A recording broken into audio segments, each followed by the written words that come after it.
Chapter 7. The King of the Tooth Fairies. "Stolen?" shouted the king. "What do you mean, stolen?" The two soldiers had stared very hard at Reece William and Milktooth for a very long time. Finally, they had nodded to each other. They led the little pair through the castle. After what seemed to Reece William to be a very long time, they had stopped before a very large door. The soldiers opened the door and pushed Reece William and his fairy companion through the doorway. At the far end of a very long room, on a very big throne, sat the King of the Tooth Fairies. He appeared to be asleep. The two soldiers cleared their throats very loudly. Ahem! The king looked up in surprise, startled at having been woken up. "Milktooth the Fairy and Reece William," announced the two soldiers together.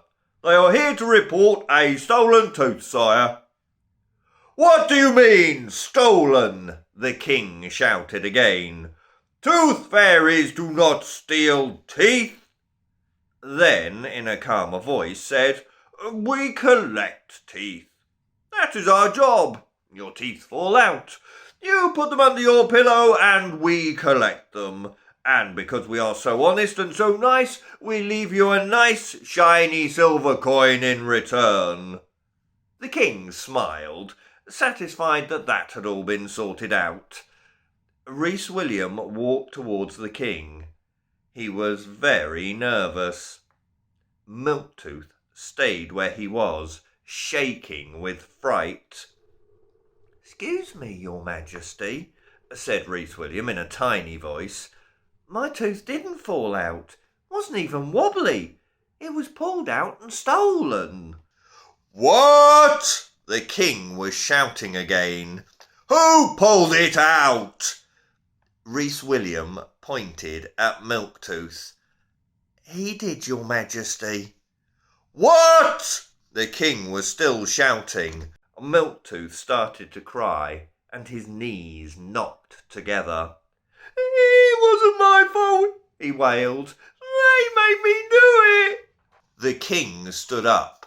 He was very angry. He was also, thought Reece William, very short. For a king, that is. "Who made you do it?" bellowed the king. "Come on, boy, speak up."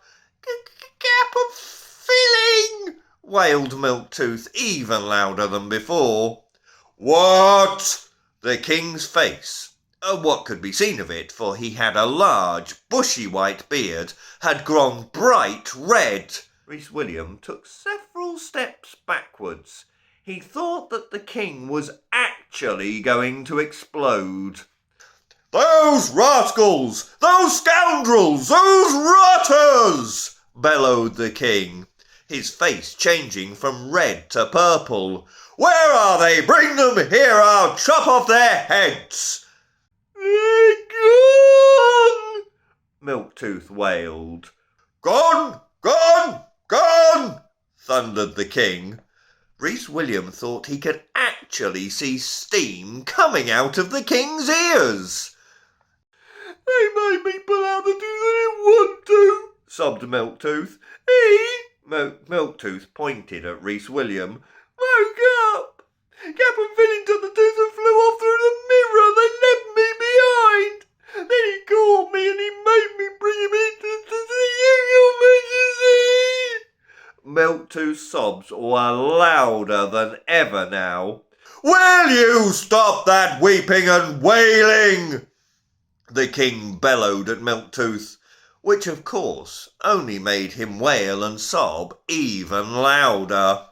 Then the king said to Reece William in a much quieter and kinder tone of voice, "Unfortunately, they will have taken your tooth to their master, the Duke of Decay." At the mention of the Duke's name, Milktooth shivered, shuddered, and sobbed some more.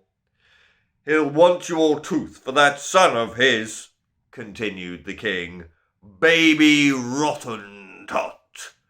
At the mention of this name, Milktooth pulled a face.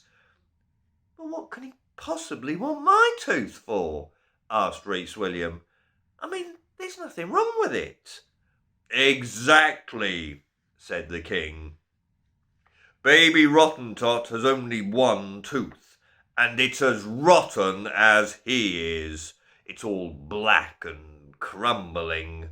The Duke must be stealing healthy teeth from nice children like you to give to that little monster. There's only one thing for it, the king said very importantly. You are going to have to go and get it back. Me? Said Reece William. Can't you do something about it? I'm afraid not. The king looked very sad. Only the child whose tooth has been stolen can claim it back. But you will need help from a tooth fairy, so he... At this, the king glared at Milktooth. We'll have to go with you. Me? Stammered Milktooth. Yes, you, snapped the king. Milktooth shuddered again. You can help sort this mess out. After all, it's partly your fault anyway. A thought struck Reece William. Excuse me, Your Majesty, he said, but where will I find the Duke of Decay? The Duke of Decay, said the king, lives in the Park Palace. It's a very long way from here. The journey is very hard and extremely dangerous. Few Tooth Fairies have ever made the journey, and even fewer have ever come back. Both Reece William and Milktooth gulped loudly. They didn't like the sound of that. However, continued the king, before you go, you must visit Milktooth Manor. You will need advice on how to get to the Park Palace safely, and what you will need to do once you are there. The king paused and grinned at Milktooth. The little fairy swallowed very loudly and shivered with fright. The king carried on. The best person to help you is Madam Milktooth. Oh, no, Milktooth groaned. He had been dreading this. His bottom lip shook and tears welled up in his eyes. Excuse me, said Reece William. Who exactly is Madam Milktooth? She, Milktooth said in a hushed voice, is my mum.